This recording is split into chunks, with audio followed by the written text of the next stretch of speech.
anginnya kenceng banget. Kemarin itu hujan deras, anginnya kenceng gitu ya. Nah, itu yang mengakibatkan atapnya ambruk gitu loh. Nah, ini sekaligus mengkonfirmasi lah ya bahwa supaya tidak terjadi simpang siur. Ini berbeda kasusnya dengan yang di Sidoarjo gitu.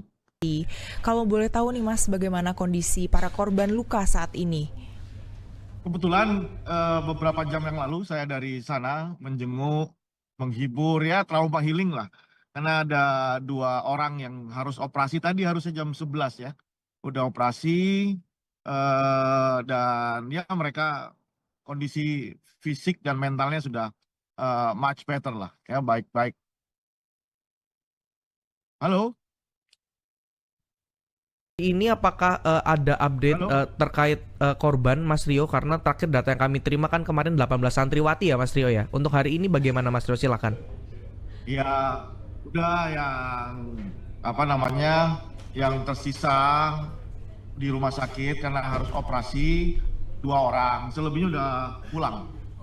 Sudah pulang Oke, ke rumah masing-masing ya oke, gitu. Dan memang langkah yang kita lakukan kan langkah cepat memitigasi semua persoalan yang dihadapi. Pasti biaya, mereka khawatir biaya udah dijamin sama Pemkab. Kemudian apa namanya yang meninggal kemarin kita kasih santunan 5 juta.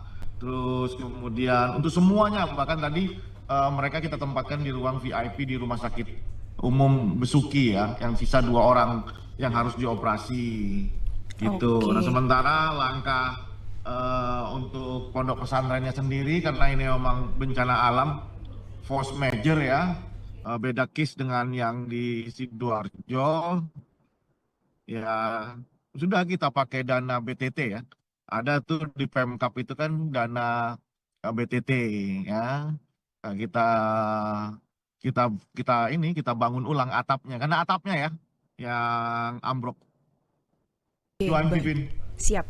Kemudian Mas Rio, apa temuan awal dari Pemkap nih soal penyebab ambruknya bangunan? Apakah benar-benar murni karena faktor alam, Mas? Iya, tadi saya sempat tanya juga ya setelah dapat laporan dari berbagai pihak terkait. Tadi saya make sure ke santri yang patah tulang itu memang betul lagi hujan badai lah, apa namanya, anginnya kenceng banget. Kemarin itu hujan deras, anginnya kenceng gitu ya. Nah, itu yang mengakibatkan atapnya ambruk gitu loh. Nah, ini sekaligus mengkonfirmasi lah ya bahwa supaya tidak terjadi simpang siur.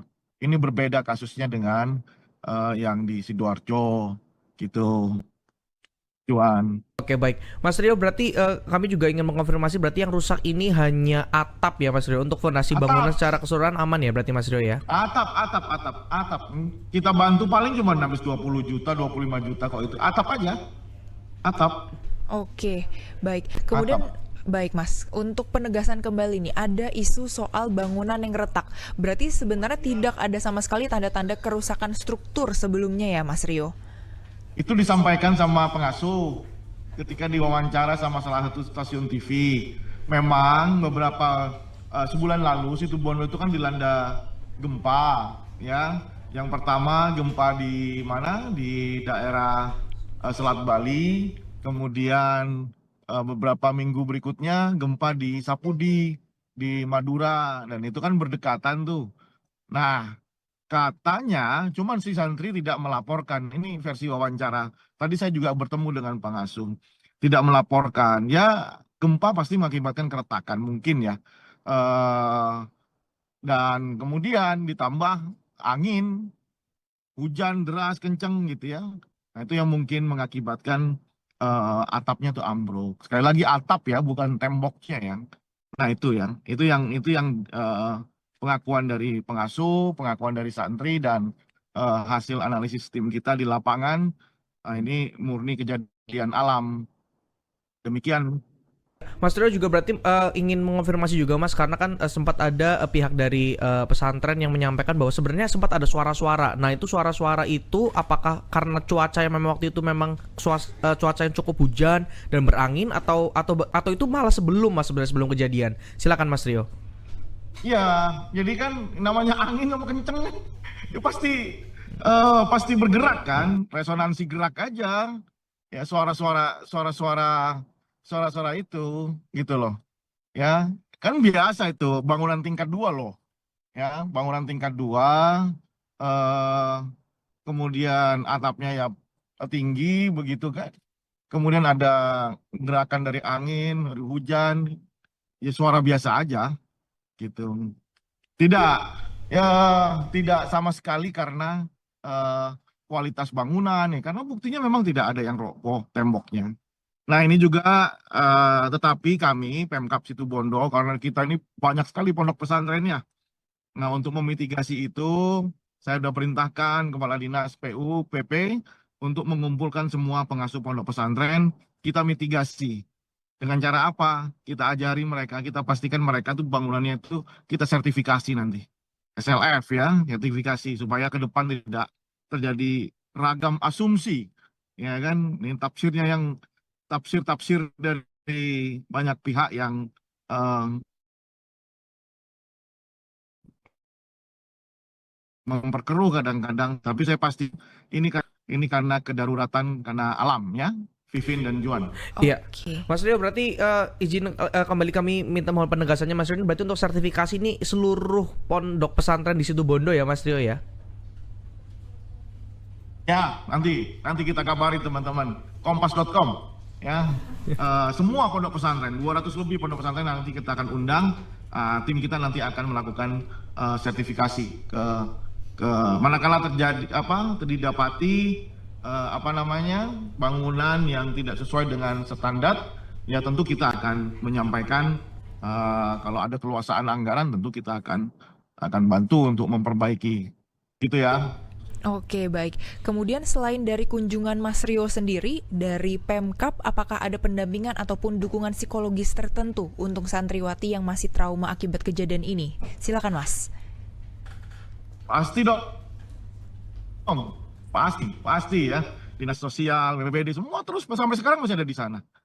Ya, kita ini kan terbiasa di Situbondo itu terbiasa karena sering bencana ya, bencana banjir, gempa gitu ya. Jadi kita punya tim yang solid, seperti ini terus kita backup. Kadang kita bergantian, hari ini saya, kemarin itu Bu Wabub, nanti besok itu nanti istri saya ya, ketua tim penggerak PKK, begitu terus. Nanti kita kumpulkan mereka nyanyi-nyanyi, bercanda gitu ya. Nah, itu yang sering kita lakukan di Situbondo. Baik, terakhir Mas Rio, mungkin pesan dari Mas Rio selaku Bupati untuk keluarga dan korban dan juga para santri Mas Rio yang mungkin masih sampai hari ini dirundung duka. Silakan Mas Rio.